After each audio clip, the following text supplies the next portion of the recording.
Hello everyone, my name is Aisyah Alisha Alia binti Muhammad Rashidi, matrix number AA240672.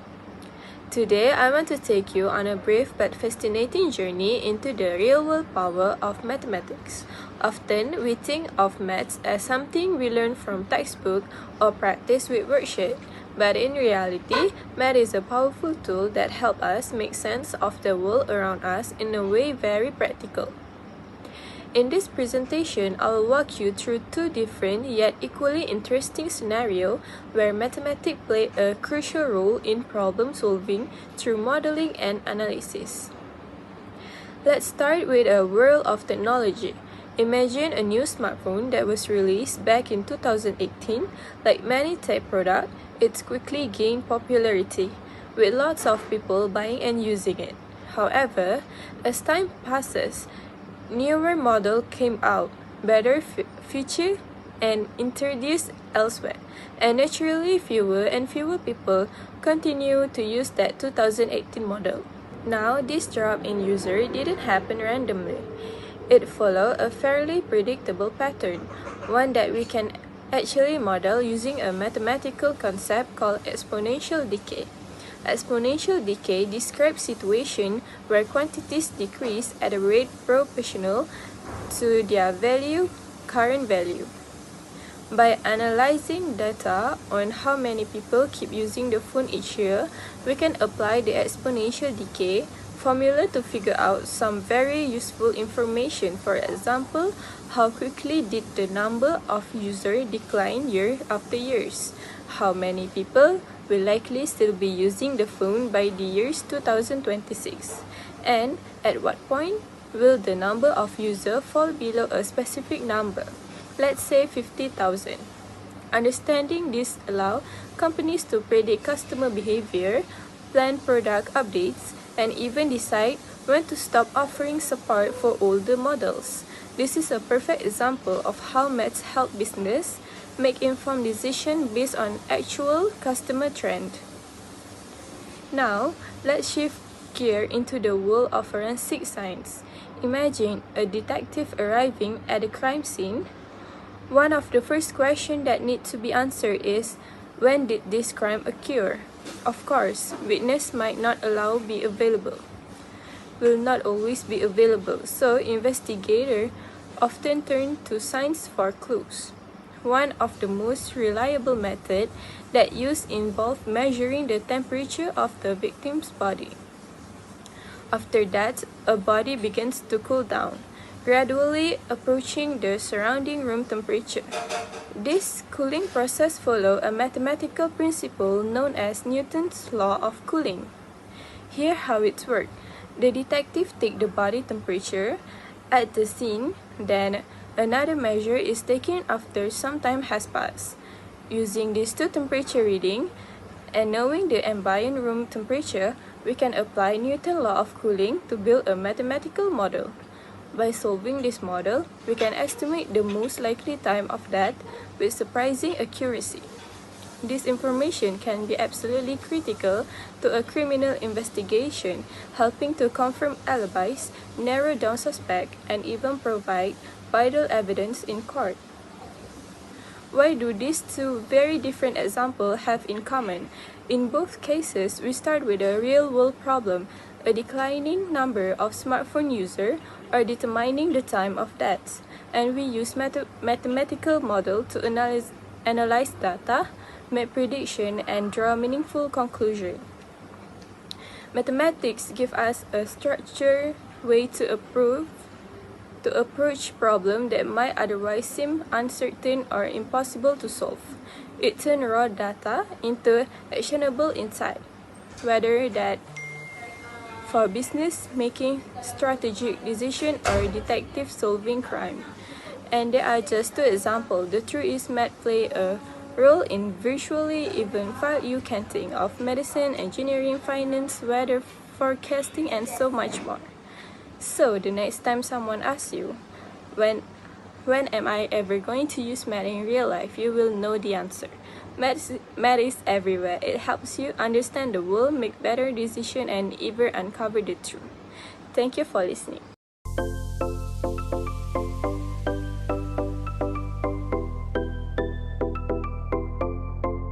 A company specializing in high-tech electronics just introduced a new smartphone model in 2018. Due to rapid technological advancement and consumer preference for the latest device, the number of active users of this model has been declining exponentially over time. At the time it's released in 2018, there were 50,000 users actively using this smartphone model. By 2023, 5 years later, the number of users had dropped to 120,000 due to factors such as newer smartphone release, software updates, and hardware obsolescence. Question A. Formulate a mathematical model for the number of users NT at time t. Question B. Predict the number of users in 2026. Question C. Determine when the number of users will drop below 50,000. The problem involves modeling the decline in active users of a smartphone model introduced in 2018, given the initial number of users was 100,000 in 2018 and dropped to 112,000 by 2023. We can describe this decline using an exponential decay model. The general form of the model is NT equals to N0 times e power negative kt, where N0 is the initial number of users, k is the decay constant, and t is the time in years since 2018. By substitute the given value, we solve for k, yielding k equals to 0.285 per year. Thus, the mathematical model for the number of users at time is NT equals to 100,000 times e power negative 0.285t. Using this model, we predict the number of users in 2026 X year after 2080 by evaluating n equals to 8. The calculation shows approximately 50,850 users, indicating a continued decline. To determine when the number of users will fall below 50,000, we solve 50,000 equals to 100,000 times e power negative 0.285t, which gives t equals to 8.075 years. This corresponds to early 2026, specifically around January 2026. In summary, the exponential decay model effectively captures the decline in users, predicting a drop below 50,000 by early 2026. This analysis helps the company anticipate future user trends and plan accordingly for product updates or new release. Problem Part B. A detective arrives at a crime scene and discovers a murder victim at 9 a.m. in a room where the temperature remains constant at 20 Celsius. To help determine the time of death, the detective measures the temperature of the victim's body and finds it to be 32 Celsius. 2 hours later, at 11 a.m., the detective takes another reading and observes that the body's temperature has dropped further to 30 Celsius. Assuming that the victim's body temperature was 37 Celsius at the time of death, determine the exact time at which the murder took place. Step 1. Understanding the scenarios. A detective arrives at a crime scene at 9 a.m. and the room temperature is constant at 20 Celsius. The body temperature of the victim is measured and found to be 32 Celsius at that time. 2 hours later, at 11 a.m., the temperature has dropped to 30 Celsius. The goal is to estimate the exact time of death, assuming the victim's body temperature was 37 Celsius at the moment of death. Step 2. Applying Newton's law of cooling. We use Newton's law of cooling, which is a differential equation describing how the temperature of an object changes over time relative to the surrounding temperature. The formula used is dt over dt equals to negative k in bracket T minus T environment, where T is the temperature of the body at time T. The environment equals to 20 Celsius is the room temperature. K is a positive constant we need to determine. We solve this differential equation and get the general solution, which is T in bracket T equals to T environment plus AE power of negative KT. Step 3, using initial conditions. We apply the known data. First, at time of death, T equals to 0, body temperature was 37 Celsius. Second, at 9 am, the temperature was 32 Celsius. Third, at 11 am, the temperature was 30 Celsius. We substitute these values into the equation to solve for constant A and K. Step 4, solving for A and K. From the condition T in bracket 0 equals to 37, we get 37 equals to 20 plus A, which is we got A equals to 17. So the equations become T in bracket T equals to 20 plus 17 E power of negative KT. Then, using the temperature at 9 am and 11 am, we set up two equations to solve K.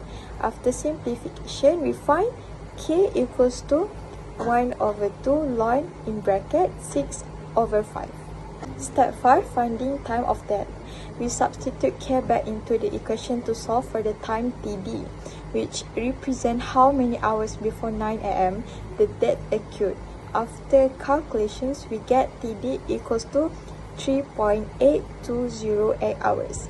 We convert that to hours and minutes, which is 3 hours and 0.8208 multiply 60 equals to 49.25 minutes. So the estimate time of that is 9 am minus 3 hours minus 49 minutes, which is equals to 5:11 am.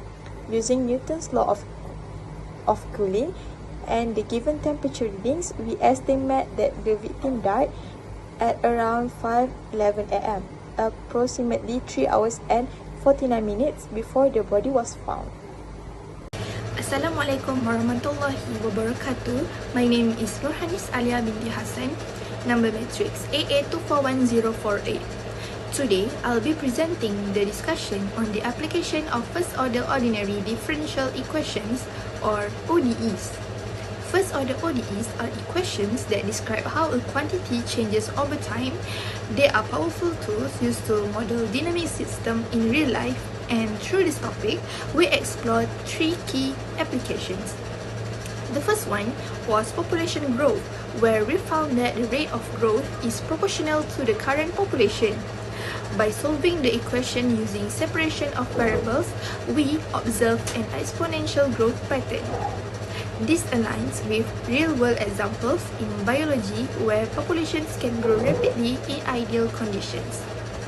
Next, we studied Newton's law of cooling, which shows how an object cools over time based on the temperature difference with its surrounding. The solution showed exponential decay, meaning the cooling slows as the object approaches room temperature. This is useful in fields like engineering and forensic science. Lastly, we looked at a mixing problem where a substance is added and removed from a tank. The solution helped us understand how the concentration changes and stabilizes over time. This kind of model is important in chemical engineering and medicine. Overall, these examples showed how first-order ODEs are not just abstract math, but they help us analyze and predict changes in real-world systems. They are essential in fields where understanding how things evolve over time is critical. My name is Nurasha Najwa binti Shamsul Fazli. My matrix number is AA241255. So, today I should like to share what we have gained from studying first-order ordinary differential equations, or ODEs. To begin, learning about first-order ODEs has really deepened our understanding of how maths can help us explain and even predict real-world situations. Whether it's about how population grow, how heat spreads, or how chemical mix, these equations help us analyze how systems change over time. This knowledge isn't just useful in school, it's important in real careers too. Engineers use this equation to build systems that need to react predictably to different conditions. Scientists use them to model things like disease spread or climate change. So, being able to solve and understand this equation help us make smart, data-driven decisions. Looking ahead, what we have learned from a strong foundation for even more complex math modeling, like higher order equation or numerical methods. The real power of this subject is in how it connects theory to real world use, making it both practical and meaningful, and that's why it will always be an important part of how we approach and solve problems. Thank you.